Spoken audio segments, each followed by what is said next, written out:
again, everybody. It's me, Boo, and I'm back this time with the House of Kerosene. I have several perfumes from John Pegg, and I anticipate having more in the near future. So I just wanted to talk about the house in general, and also talk about some of the perfumes that I haven't discussed before, because I do have a few new ones. So I only have a couple of decants of Fields of Rubus, and I've already gone through that, and oh man, lovely, lovely perfume. I've already talked about Pretty Machine, and what a feminine floral. It's amazing a man can put together such a feminine perfume as that one. And I've also talked about one of my favorites from his, Unknown Pleasures, very gourmand, waffle cone, vanilla. Oh, just a beautiful perfume. So I've talked about those three, so that leaves these four. And one of the first ones that I want to talk about is Rude Elements. Now this is John Pegg's first perfume that he came out with, as I understand it, for the market. And I am a huge oud lover. And when I first smelled his Rude Elements, I liked it, but I didn't like it enough to pop for a bottle. It was good, but it wasn't as, I was just starting to enjoy the note of oud or agarwood. And they're not necessarily synonymous. Agarwood is what oud comes from, but oud isn't necessarily just straight agarwood. Oud is a fungus that grows on agarwood. So I was just getting into the notes, wasn't sure if I was really loving the note or not of oud, and so I passed on it the first time. Well, after working with John on a couple of bespoke perfumes, I decided to revisit some of the samples that I had, and I fell in love with two of them. Once he put out, in my opinion, Fields of Rubus, then I started to get him, because that was the first perfume I popped for a couple decants. I wasn't sure about a full bottle yet, but I really, really enjoyed this one, and I was starting to kind of get where his point of view was coming from. Once Unknown Pleasures came out, it was all over with. This is still one of my favorites. Oh, what a fabulous perfume. Mad compliments on that one. Pretty Machine, I wanted something very feminine and floral. And honestly, I go back and forth on this one, because there's a lot of linden blossom in this one, and I kind of go back and forth on that. But these four here are new acquisitions, and like I said, Rude Elements, I didn't get the first time. Now I get it, and I love it. It is so oud and campfire to me. There's nothing sweet about it. It can be interpreted as a very masculine scent, I think. But damn, my husband bought me, because he knows how much I love to go camping. And one of my favorite things about camping, and we do it roughneck style. I mean, we do tent. We don't have a tent trailer, or a camper, RV, or anything like that. We do tent on the ground. I have insisted on air mattresses now. I don't sleep on the ground anymore. So, but we do it hardcore. All our cooking is over a campfire. I mean, I don't know if that's necessarily everybody's interpretation of hardcore. I'm sure there's much more hardcore than that. But we do all of our cooking over the stove. You know, we bathe in usually some kind of outdoor showers, you know, and things like that. So when I come home from camping, I hate to have to wash my clothes, because it's got that smoky campfire smell on it that I am so in love with. Well, this has that element. And so, back to a long story longer, my husband knew that I missed it so much, so he went and bought me campfire incense that I could burn when we got back from camping, to kind of titrate off of being out in the wild and the outdoors and stuff, and get back into city indoor life, you know. And that's what this reminds me of. It reminds me of that campfire incense that I adore. But this is much more wearable. And Kerosene really prides himself on, well, I don't know if he prides himself. I'm kind of adding some bullshit in there. But John really, I've noticed, seems to be his style, is that he's more like Hilde Soliani in the fact that he doesn't just do 1,000 ingredients in a perfume. He tries to keep it down to as few as possible, and I interpret that is so that you can enjoy every note in there. You don't have to guess what a lot of the notes are. You can kind of figure them out, at least most of them. So with Rude Elements, I don't know if I have the new bottles on this one in Santalum Sliver. Rude Elements is oud, of course, bitter orange, sandalwood, vanilla, iris, lavender, and amber. And I don't get a lot of vanilla in this, so don't let that spook you, because I really don't. I think what the vanilla does is just softens the edges a little bit, because it is pretty masculine, but the edges are slightly smooth in it. It's not an in-your-face kind of a masculine. So I'm thinking that's what the campfire, oh my God, every time I smell this, I love it more. I think that's what the vanilla does, is just kind of smooth the edges. And iris, I don't get a lot of that. You do get a touch of lavender, and you definitely get the oud, bitter orange, sandalwood, and amber. But like I said, it is campfire incense. That's what it smells like to me, and it's divine. So when I first tested John's, the first 5 that he put out, I was a little pissed off because they did not perform as well as I thought they should. Him being an ex-YouTube reviewer and knowing all of the complaints a lot of us fume heads have. But that was before I realized how much of a difference a spray as opposed to a dabber makes. It can be huge. And with John's perfumes, it's huge. My first 5 samples I got from the perfumed court were all daubers. They were just the 1 ml or whatever it was. Instead of me popping for a 1.5 ml sprayer, I just got the cheapest, the daubers. And huge difference, because I thought they sucked. Their performance sucked, and people were like, what are you talking about? His perfumes last great on me. And I was like, well, I don't know what's happening, but I'm having issues. So anyway, but now that I have full bottles and I know what I know about dauber versus sprayer, I was so wrong. I was so wrong, because Rude Elements is a beast. This bottle will last me the rest of my life. Oh, it's so good. Anyway, for me, it is beastly projection, and it lasts a good 8 to 10 hours easily. On my clothes, longer than that. So, and let's see, other people, nobody says it smells similar to anything, and I agree with that, because for me, it just comes across as kind of a really optimistic oud.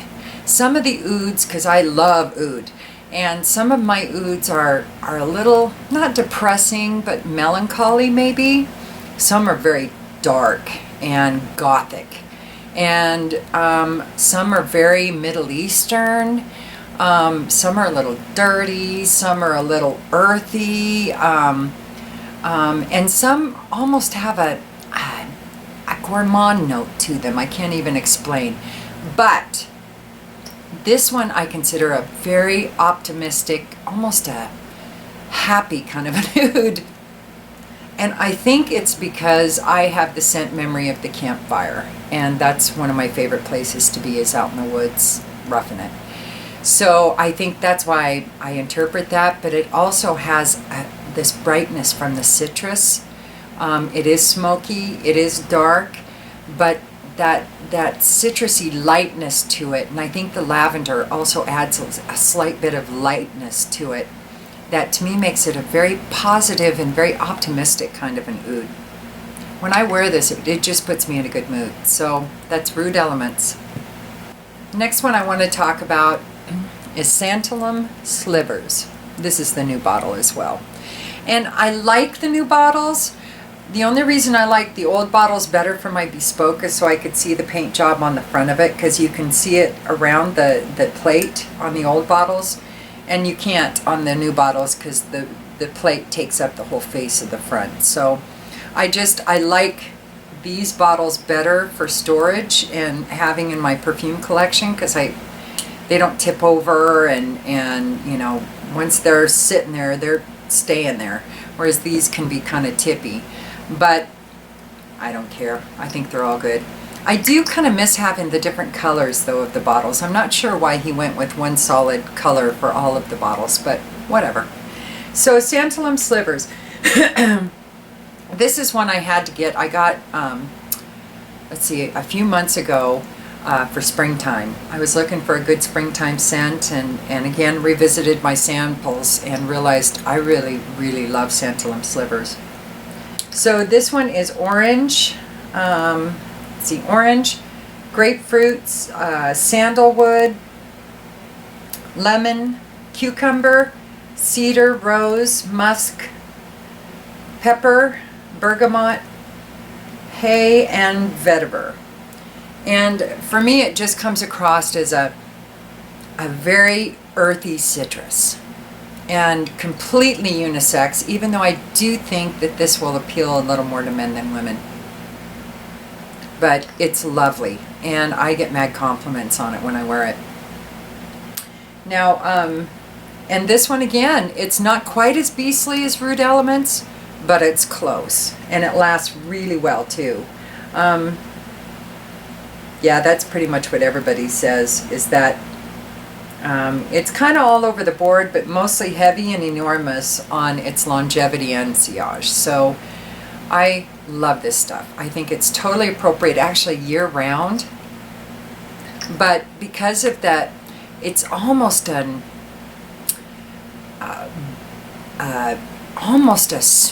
slight smokiness to the vetiver and the fruits, the citruses. I'm not sure what that might be caused from. Maybe a little bit of the hay and the cedar mixed with the pepper gives it just this slight, just almost like you're eating a bunch of citrus in the middle of a field with a campfire going. A bunch of oranges and lemons and things like that. And maybe you put a little pepper on them. Why would you do that? My parents put salt and pepper on their cantaloupe and their watermelon, so it could happen. So anyway, that's Santalum Slivers. Love, love, love. And the last two that I want to talk about are my two Bespokes. These are crazy good. This first one is kind of my winter set, and this is called Needful Thing. And when you do a Bespoke with John, I did want to talk about that. When you do a Bespoke with John, you need to give him $100 deposit, and then you need to tell him what some of your favorite notes are, some of your favorite perfumes, what kind of perfume profile are you looking for. And for me, for this one, I was looking for a woody gourmand, an oud woody gourmand kind of a perfume. And I wanted something beastly, modern, and something that would really project well and perform well in the colder months. Oh my God, he nailed it. This is so good. This is a woody animalic gourmand is what I gave him to work with, and he was like, well, that's a challenging combination. So he's got oud and musk for the base, cinnamon, vanilla, and almond, and then also some floral notes. And I don't get a lot of floral. This is all about the cinnamon, the almond, the vanilla, the oud, and the musk. It really is. It is crazy good. My hubster loves it. It's almost a Mir Al Oud worthy for him. So I can't even say enough about this. So when you give him your $100 and you give him all that information, then you email back and forth, and so he'll be like, okay, well, I've got a sample or two that I'm going to be sending your way. And so he'll send it to you. You have to wear it around. I wore it around till there was maybe one wearing left, so I could have it to compare to any other samples that he sent me in the future. So I wore each sample around And one sample, I think it lasted me probably 5-6 wearings, pretty easy. And then I kept that last wearing so I could compare it at the very end when I had all the samples that to make up my decision. Then I'd have one more wearing of each to make my final decision. So he sent me a couple of samples. No, he sent me one sample this first time. He was sure he nailed it. And I wore it around and I loved it. But instead of using up the whole thing, I was like, yeah, but this smells very wintry to me. And I was kind of looking for something year-round. At that point I was. And so, but I was in love with the first sample he sent me. Completely gaga over it. I asked him after that first sample, after that I wore around that first sample for a few wearings. I was like, yeah, but can you make it a little more year-round and la la la. And he was like, sure, I can add this and that and cut this down. I'll cut the cinnamon, vanilla, and oud down, and I'll add some orange blossom and see what happens. And maybe some yuzu, and I think he also thought about linden. He put a little linden in that first sample. And I really, really liked that first sample, or that second sample. So with that second sample, he sent to me and tweaked it a little bit to make it a little more year-round. And so I wore them side by side, and I realized I was crazy about the first formulation. Just crazy about it. I really liked the second formulation, but it wasn't quite there yet. But having them side by side, I realized I had to get that first formula. The very first sample he sent me. So I was like, okay, John, I've got to do 2 Bespokes, because I can't have you starting into it one direction and not finish there. But I've realized I have to have that first sample. I have to have that as my first bottle. And so then once you pay it off, and he'll let you make payments, it doesn't matter. I did payments on this one. My husband actually got me this one for Mother's Day, or Valentine's Day. So once it was paid off, he's got to cook it up, and it has to sit for a couple of weeks. He can't just mix everything together and send it to you. It doesn't work that way. And he's got to paint the bottle, and you tell him how you want the bottle painted, the colors, the style, and what you want to name it. And all of those things will determine the price of the Bespoke perfume. Because I got a specialty, instead of just having it painted one color, I got a specialty color where, I don't know if you can see this very well, but it's like blood dripping down a black background. Needful thing. And so that was a little extra because it was going to take a little time. And of course some of the notes that I used, like oud and things like that, cost a little more. So mine in total was about $400 for this perfume. Totally worth it. This is crazy. Now he keeps the formula on file so that you can order a refill if you want to. And he charges what he charges for all of his other perfumes, $140 to fill your bottle. You can either send your bottle back and he'll fill it, or he'll just send you the refill and you fill it yourself, either way. So after 2 more samples came my way, a total of 4 samples in total, John and I figured out this one. This is Mood Swing. He knows me so well, he made it kind of an 80s chartreuse and hot pink bottle, because I asked him to kind of, splatter it and everything, and he just totally gets me that I'm an 80s girl, and so he went with 80s tacky, and I love it. I love it. I wish you could see with my camera what this color really is, because it's so gorgeous. It's more of a chartreuse than a yellow. So, and this one is Mood Swing. So, Mood Swing. This one is yuzu, peach, coconut, orange blossom, hyacinth, cinnamon, sandalwood, vanilla, tonka, and musk. And you really, the opening of this is one of the most beautiful I've ever smelled in any perfume. And in the beginning, you really get a touch of the yuzu, the peach, the coconut, the orange blossom, and the hyacinth. And once it dries down, the cinnamon, sandalwood, vanilla, tonka, and musk really start to come in. But the yuzu and the coconut and peach, they don't completely go away. So it just doesn't become a product of its base notes. It all stays, it's so well blended that it stays together, which when it's really well blended, it can be kind of linear. That's okay with me because the opening of this is extremely good. It's, like I said, probably my favorite opening of any perfume I've ever smelled.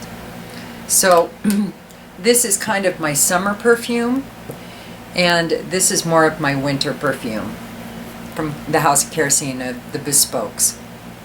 This one ended up being about the same price as this one, but most of his Bespokes, I think, are somewhere in the 300 to 400 range, right in there. Refill, like I said, you can either send the bottle to him, and for $140, unless you use some really crazy kind of expensive ingredients, that the refills will be $140, just like his standard bottles of perfume. And he'll either fill it for you, or you can fill it yourself. So what else? Things that'll bring the cost up, the time and labor that goes into creating the fragrance, the notes, the bottle design. But as far as a bespoke goes, his are super reasonable compared to a lot of, I have looked into a lot of different houses to do my bespoke before I settled on John. And one of the things that attracted me, not only his perfumes and his style, but was his prices. I mean, $400, $350, $400 for a bespoke perfume is nothing. It can get in the thousands and thousands. So, but it's not one of your drugstore perfumes by any means. And it's also not one of those very raw kind of perfumes like some of your indie perfumes can be. These are professional. These are very well done perfumes. And I couldn't be happier with my bespokes, either one of them, either Mood Swing or Needful Thing. I keep telling John how much of an artist he is, because how in the world on the first bang do you, after a few emails going back and forth, yes, I told him some of my favorite notes, I told him some of my favorite perfumes, just, some things that would help him get to know me a little bit before he started on it. But the very first sample is Needful Thing. The first sample. How do you do that? How it takes a creative genius, in my opinion, to be able to do that, especially on the first sample. And he said, bespokes are indeed complicated. Everyone has specific loves and hates. It's actually not an easy thing to do. I almost have to have ESP going by what information the customer gives me. I have to get into their head on the notes and ideas and build a scent from that information. Since nothing is done in person, it adds to the difficulty. But I think the process of receiving samples and going forward, subtracting or adding ideas is a fun process for the customer. That's what I strive to do. I think everybody should have their own bespoke at some point in time. And like I said, he'll take payments. So you can do $100 a month. You probably could even make it less than that. And just to get the process going, he just needs that $100 deposit, but he'd probably even take payments for that deposit. So don't let it intimidate you, even if it's going to take you a while to pay it off. Give it a shot. I highly recommend the House of Kerosene for a bespoke perfume. I couldn't be happier with mine, and unlike Nicki Minaj and Britney and Kim Kardashian and all of those, I wear mine. I wear them a lot. So anyway, this is the House of Kerosene review. I love them. I love John Pegg. I think he's a fabulous man. He is worth the price. I was wrong about, be careful about daubers versus sprayers. There's a huge difference on performance. And I hope you all have a good day. I'll be back soon. All right. Peace.